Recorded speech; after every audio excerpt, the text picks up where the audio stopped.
All right, ladies and gentlemen, welcome back to another exciting episode of Insight into Insight, all things societal, where we jump into civics, community, and business relations. I am your host, Lord Danavan Hylton, and today is a special conversation. And before we jump into the conversation, I want to give a shout out to Intelligence Office, Nashville, downtown location for sponsoring and presenting this podcast today. And so if you're a small business in the Nashville area that does not have time to do a lot of the administrative work so that you can focus on growing and scaling your business, you might want to reach out to and consider Intelligence Office, Nashville, downtown Nashville office. We're going to make sure we highlight them as we go through our call today. But I do have a growing friend of mine, Mr. Phil Schwenk, and I would say director down at American Classical Education. And correct me if I'm wrong, American Classical Education, Phil, thank you for joining us this morning, and I definitely look forward to our conversation. Oh, my pleasure. Thank you for having me. More than welcome, more than welcome. And so, folks, if you're not familiar with American Classical Education, or more so, the reason of our conversation is dealing with youth education, but specifically classical charter schools is what we're talking about here. And if you're not familiar with charter schools, this is a great opportunity for you to learn a thing or two from someone who has been in the education field for years across the country. And we're going to be able to really ask some good questions just to get more information about charter schools, classical charter schools, so that we can make an educated decision on what I'm learning is such a sensitive topic. And I know it's a sensitive topic because as I'm in the business of promoting brands, especially in urban areas, and connecting with business, government, and community leaders, the conversation of a classical charter school was brought to my attention in Robertson County, which I thought was very unique. I don't think there is a charter school in Robertson County, yet alone a classical charter school. And so when that opportunity was brought to my attention, and actually possibly going to the charter school was going to possibly be in an area of Robertson County that I serve, as far as my work of workforce marketing, real estate, community engagement, or local business development, I decided, hey, this is something I definitely be a part of, so I can learn and be able to serve as a communicator between this process, such a sensitive topic. And I say that because the first thing I did was I put out a survey to the audience that follows my work and said, hey, what do you think about charter schools? And I gave four answers, four options. Do you agree with charter schools, or do you not agree with charter schools? The third option was I don't know enough about charter schools. And the fourth option was we need more diverse education. And I want to say between we need charter schools and we don't need charter schools, that was an even split of about 30%, and which brings you to 60. And then the last 10% said we need more diverse education. And so you had 30% saying yes, 30% saying no, 10% saying we need more information, we need more diverse education, and the remaining saying I need to learn more. So the bottom line is everything was pretty split, kind of down the middle in my conversation. And I'll leave the link on the webpage to where this poll was, where I have the poll. Now again, I'm not saying this is the poll of all polls, but to the audience that I work with, they had a chance to respond, and I want to say we had about 50 people respond. And the point is, as people were responding, I was connecting with people, talking with them in person, and I had a chance to hear their pleasure or their distaste for charter schools. And not only did I hear their opinion, but they brought a lot of that. They didn't like it. They brought a lot of that attention, I'll say negative attention toward me.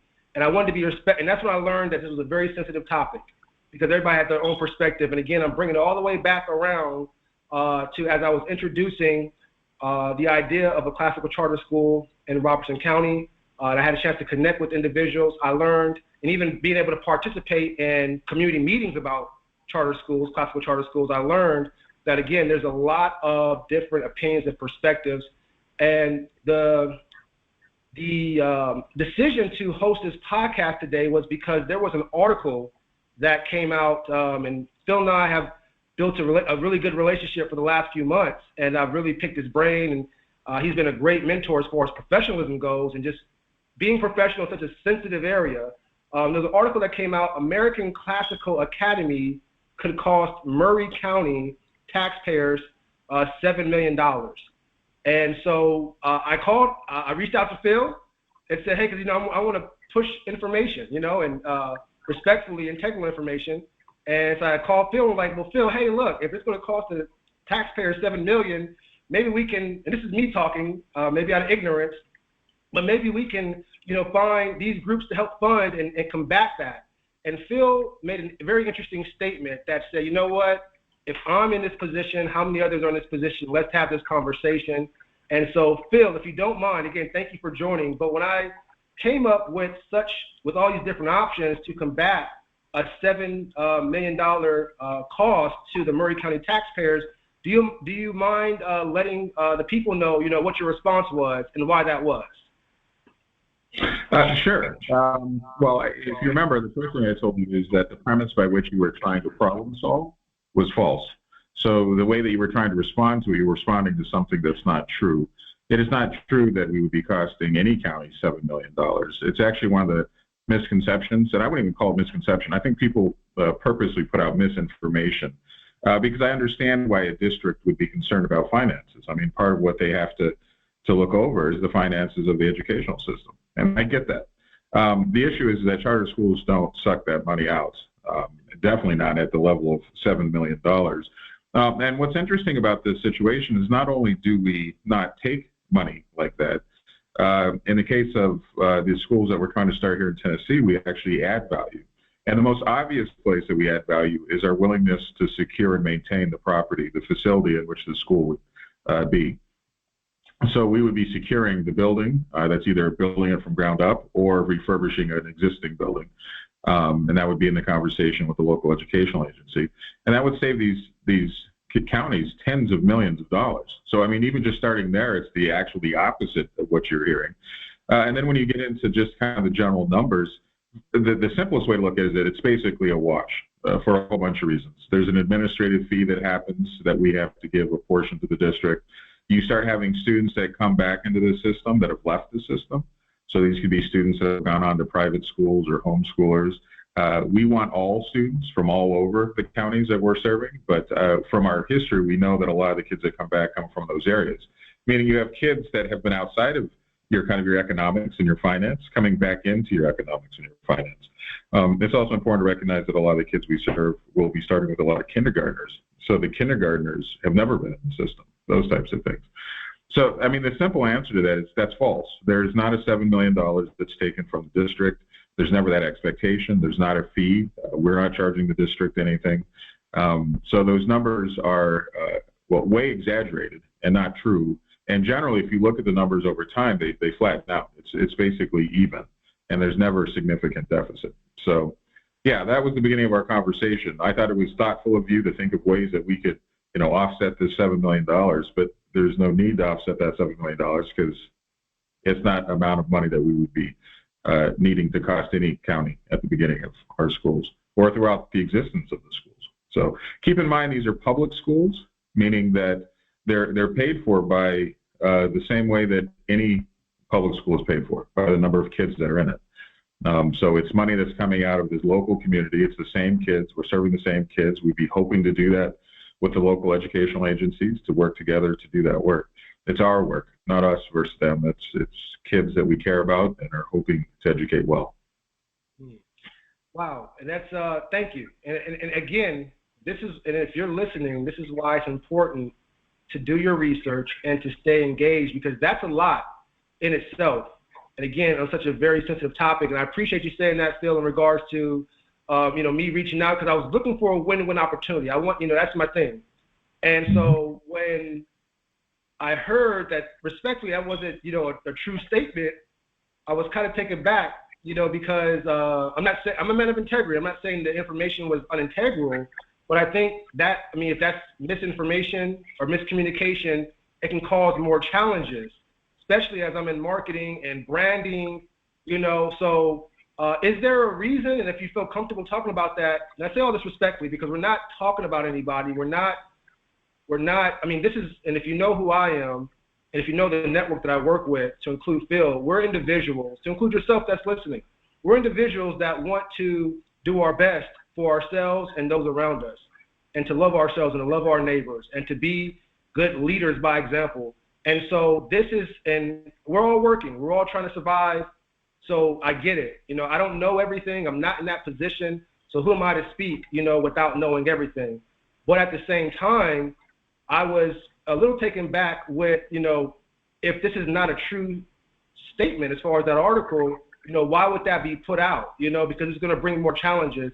And, if you don't mind me asking, Phil, is there, if it's misinformation, do you feel like that was just a hiccup where maybe, they got the information and didn't quite know the numbers, or was it something else? And we don't have to go too deep into it, but again, for a traditional resident that's just going through life working hard and wants the best for their children and education overall, you can kind of see where that mix-up happens, So was that something, I hope it was just an honest, misunderstanding of information and, it went out. But what's your thoughts on that, Phil, and how that works? Sure. Well, I can address that with some context. I've been in public education for 30 years, close to 30 years. And about 20 of those years, I've been dipping in and out of the charter world.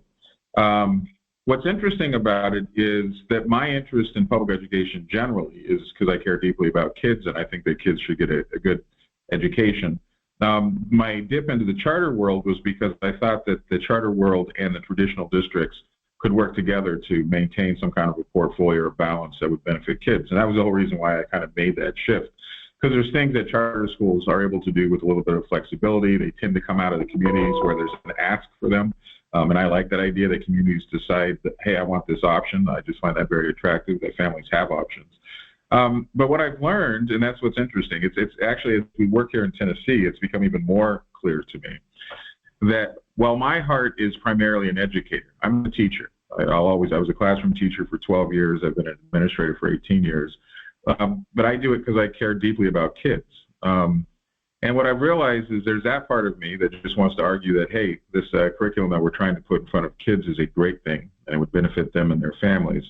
But there's a whole political side to it that I get because I was a history teacher, so I get our nature as human beings and that we're going to fight over things, especially when it comes to resources. But that political part has become very loud to me. And so when you say why, it's that basically you have, there's two primary camps. Of course, there's a gray or some grays in between, but there are those that are very much in support of these options that come through charter schools or let's say private schools or homeschooling. And then you have another camp that is very much entrenched in the larger traditional systems that we have, and they see our work as an affront to that. So what they do is they try to position any information that can be used to kind of conflict with that. When there's no need, in my mind, there's no need for that. We're working with the same kids. We're public educators. We're not trying to, to kind of say anything disrespectful about the counties. So what I find is that when we get into political notions, and this isn't just true about this conversation about charter schools, is that people they start using information. Some of that information is true and sincere. Some of that information is not. And so the why is, like you said, it comes down to individuals. But you obviously have individuals that think that charter schools are an affront to the larger systems and that they're taking away from that. I don't think that's the case. I've been an administrator in major public traditional systems. I've been a teacher in these same systems in Los Angeles and Cleveland. I know those systems as well as I know the charter schools. So yeah, I think some of it is just people with good intentions trying to, support the larger school systems. And then there's some people, frankly, with not so good intentions that may be a little dishonest, which is hard for me because, like you, I'm a person of integrity. I'm not trying to, pull anything. I just want to educate kids and do that together. So the intentions are from system to system. So that article you're talking about, it could be some people with some sincere interest in trying to support the larger systems. It could be some people who are purposely trying to put out misinformation. What I can tell you is that's not true. We don't take millions, and I've never seen that happen. Not just in the schools we're sitting here in Tennessee. Any of the schools I've started all across the country or been part of don't take millions of dollars out of districts. We don't do that. And the way the system's set up doesn't even do it that way. So, yeah. Let me ask you this, Phil, and thank you for that, just clarification. Is there a place where a resident can go to find out more information about charter school, how they work, classical? And if you don't, before, as you answer that question, if you don't mind me asking, we're talking about charter schools, but in this particular case we're talking about classical charter schools. Can you not only just give a breakdown of just charter schools in regards to what you know real quick, but then also a breakdown of a classical charter school and the difference, as we're talking specifically here about classical charter schools? Sure. I mean, if you're wanting to find information on charter schools, there's a whole bunch of sources. I mean, you can find both sides pretty readily. Like if it's something that you want to focus on, I mean, you literally could just Google charter schools and just start going down the rabbit holes. Just be aware that you're going to have different tones. You're going to have some tones that are going to be negative and say this is the horrible thing, and then you're going to have some people who say this is, the greatest thing ever. And so you'll have those types of spaces. But that's really, I wouldn't push on me specifically. I mean, you can go to departments of education. Many departments of education, including Tennessee, have articles on these types of things. The federal government has articles on these things. So you can go to the Department of Education at the federal level. I mean, there's so many writers that talk about charter schools, private authors, journalists. I mean, there's a lot you can do to look into it. If you specifically want to look into the school that we're doing, you can go to AmericanClassicalSchools.com. And we have a bit of an explanation there as far as our work, which kind of leads to the second part of your question. The schools that we're trying to start in Tennessee are what are called classical public charter schools. So the only thing that I guess would be different, the way that you're differentiating in your question, is just take the classical off and just call it public charter schools. We're a classical public charter school. Each of those words matter. What is classical? What is public? What is charter? Obviously we should have some concept of what a school is. But I'll start with that second part because that's where there's the overlap. These are public schools, meaning they're available to anybody in the community that they serve, by definition. One of the promises that the United States has made to its kids and its families is that everybody should have access to an education free. And that's what a public education is. It's a free education, meaning it's paid by the tax base that supports the government, and that's how schools come into existence. So public schools are not only free, but they're open to everybody, meaning regardless of need. So it could be your general education student or what we call your special education students or special populations. Any student should be able to go to a public school and gain access to the curriculum that they're providing. So these are public schools, and it's really important to stress that. The charter part is different because what it's saying is that while we are a public school, we're going to do things a little bit differently than the larger district. So it's basically when a charter is presented, it's asking a question. It's saying to the local district, do you mind if we exist doing something a little bit differently than how you do it? And that could be a whole bunch of things. It could be everything from specialized in STEM to an athletic charter to there's certain college prep schools that do specific things that are entirely focused on that. There's just a whole bunch of different types of charter schools. But it's the community coming together saying, hey, we just want another option. So these charter schools differ from place to place because different families have different needs. And so they'll ask for different types of charter school. Part of what made me interested in charter schools was that families can get together in a community and say, hey, we want an option for our kids that is different than the ones that are provided. And it's really about, parents having those choices. And so for me personally, it's like my position, and I think it's the position of most people in classical education, as well as other areas, is that the parent is the primary educator, period. And that schools supplement that work. And so having a parent being able to choose, to me, is actually really important because nobody knows that child better than the parent does, period. And so we start with that. So that's the public charter part. The classical part is how we do it. How do you educate kids? And what's interesting is that in the kind of the modern stage, this 2023 we're in, it sounds new because most of us that are kind of around my age or younger haven't really been they haven't had classical education. They don't know what it looks like. But classical education actually goes back thousands of years. That's why it's classical. It's the forming element of what we now call modern education. And if you go back about 2 to 3 generations, even now, we have a lot of, those more mature people in our society that may have had a classical education because it was really how we did things for years. And when you talk about the United States, for example, the founding fathers, these writers, these people that write the documents that we learn in our classrooms, were classically educated. So if you think about those great writers, one of the things that's actually kind of a misconception, and it's not that far back, is if you take Martin Luther King's writing, it's obviously classically trained.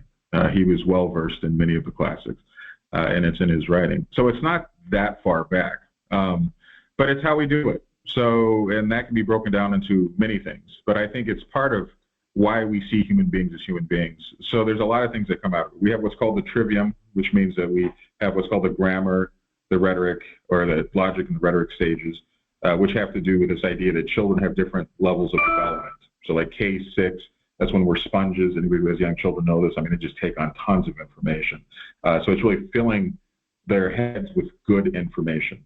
Logic is that stage where you have kids that start to ask questions like why.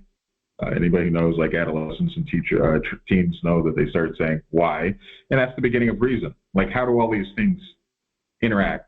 And then rhetoric is something that I would say increasingly we've lost in our society. It's training kids to be able to get into open discussion, compassionate discussion, with the intention of persuasion, meaning that they're seeking something true, they're seeking something good, they're seeking something beautiful, and it's training kids to get into those conversations where there may be disagreements. Like we may say that the ideas are wrong or right, but we do it with compassion and we seek reason to establish our position. It's actually, I consider one of the strengths of the modern classical school, because I think the adults in society, we've kind of lost sight of that. We've kind of got to the point where if I disagree with you, then I hate you, which makes no sense to me at all. So the idea that we could have ideas, but it also establishes that there's something good or true to consider. And so what we do is we look at our history, we look at heritage. We have this idea that the modern scholar is built on the scholarship of those who came before us, and it's worthy of study. So the way that we kind of talk about it is that there's these giants, these great thinkers of the past, that we stand on their shoulders trying to understand what we do forward. And it's introducing kids to that conversation so they can be part of it. And there's many ways to do that. We obviously want our kids to be intellectually solid. They need to be able to read well, do numeracy well, be reasonable and logical. But I would say just as important is that they're good people, that they're moral people. They know how to be moderate and courageous and responsible. And we talk about those things purposely. And a lot of literature talks about those things explicitly. Our school specifically also focus on this idea of a civic responsibility, that we are in the United States, and it's our opportunity, and it should be something we choose to participate in, and that we know what that means to be a free thinker in a free society. So we talk about that as well. And so if you kind of pull all stuff together, it just creates a different environment that's really focused on these things and using words like that. And then some of the specifics, we teach Latin, for example. Words have meaning. The fact is, if you know anything about English, you have to kind of understand Latin and some other roots to understand that. So we start teaching Latin roots in the 3rd, 4th, 5th grade. 6th grade through 9th grade, they take formal Latin classes. We believe in the liberal arts, that every student should have a liberal in the sense of liberal means free, the art of learning free and free thinking. So they get their math, their science, their history, and their literature. We very much focus on primary documents. What are original words? What do they mean? What was the intention of those words? All of the kids have art and music continually, because to understand what is good and true, and especially what is beautiful, oftentimes the arts are the best way to do that. So the classical schools it's many of those things. The teacher is the primary educator. That this is a sage on the stage, and they're there because they have a certain wisdom and desire to be good and moral, and it's worthy of emulation.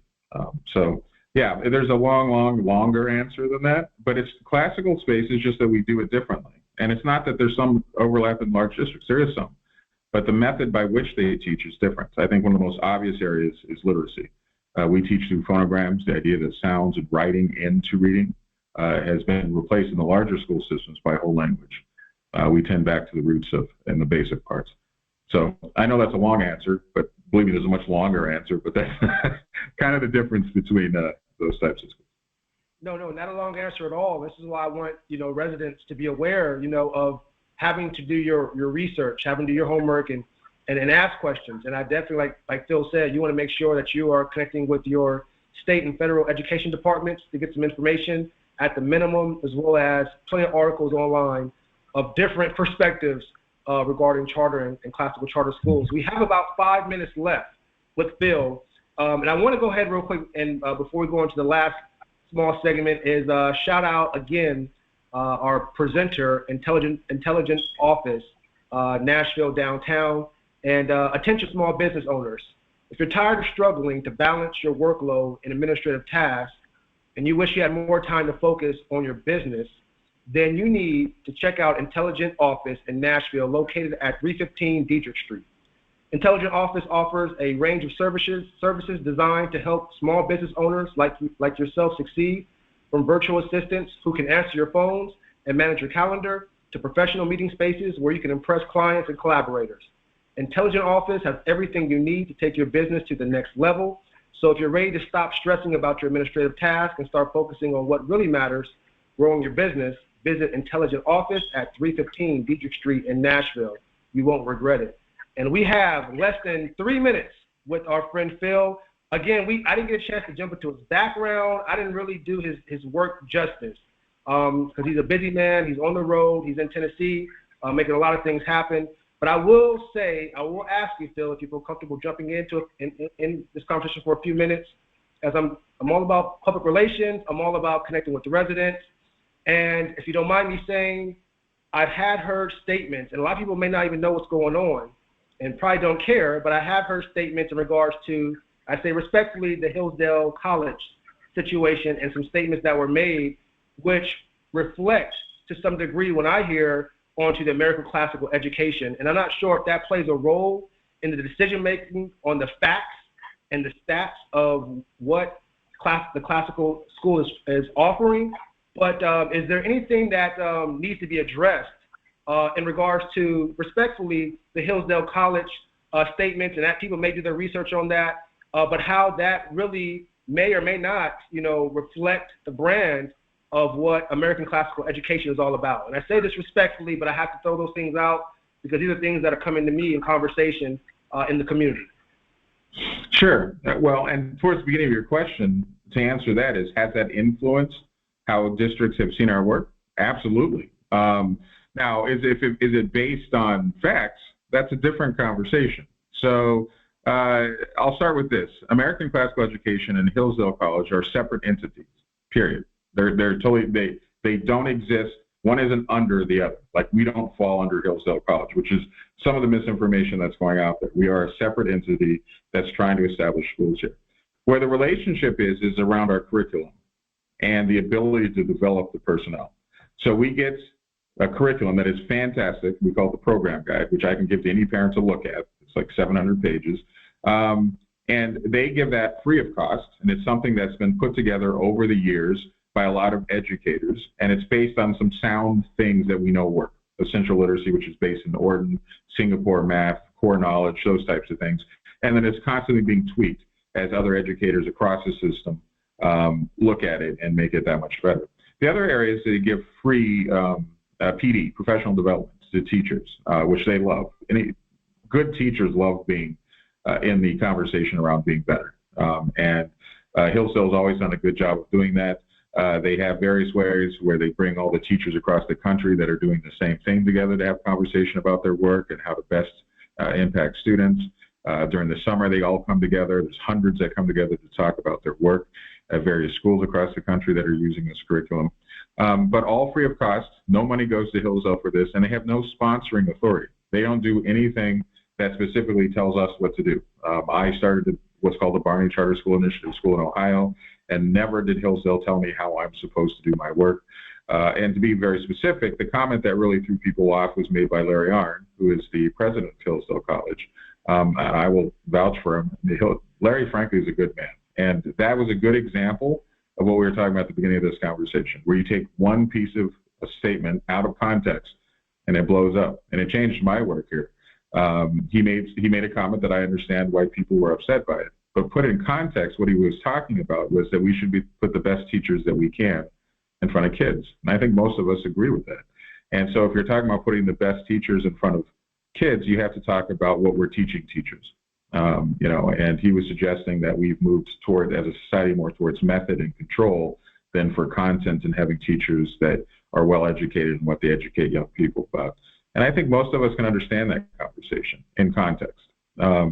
So yeah, I mean, it's been an interesting dynamic. I've had to stress that we're not Hillsdale. We're not directly sponsored and controlled by Hillsdale. But that's not me saying that the things that have come out of Hillsdale, like the curriculum, are bad. I mean, there's a lot of good stuff that come out of that space.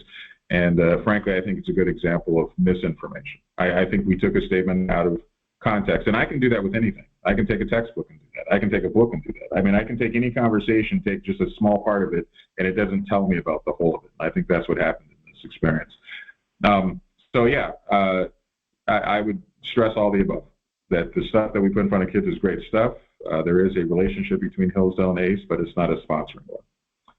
So, you're still there. You disappeared for a second, but you're there. But yeah, I've had to talk about that quite a bit over the last year. I'm sure, and I appreciate you, talking about that on the show here.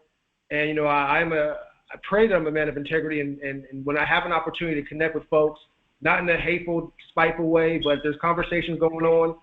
And you're my friend, and I have a lot of friends that are in different positions. And the beautiful thing about, again, professionalism is having a conversation where you may not agree, but can talk it out and look for reason and logic and patience in what we're doing. And then if we still can't agree, that's okay. We can figure out a way just to move forward. But we don't have to bash and things of that nature. So I think this was a very great example of having a conversation. And if someone does not agree with what Phil's saying, feel free to leave in the comments. But, that's fine. We have the right to say what we want. But again, we want to be professional and respectful to one another. And we're looking to find answers so that we can make the best educated decision for our children. So that's what this is about. So if we're not thinking in that context or providing information that's going to make things more challenging, then we're not doing our part as a human being in our society.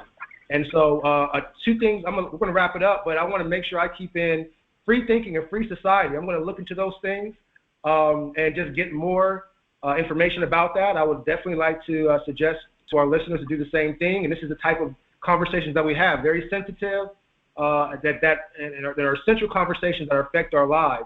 And so, Phil, I know you're busy. If you don't mind, is it necessary? And if so, what is the best way for folks to get in contact with you, just to connect with you or learn more about your work? Or respectfully, if you don't mind, is that something that's necessary, as I should have asked you this before we start the show? Sure. I'm assuming what I can see on the screen is what others would see on the screen. Can you see my email there, the P. Schwenk? Yes. You can or cannot? I can, yes. Okay. Yeah, that is my email. So if anybody wants to email me, feel free to.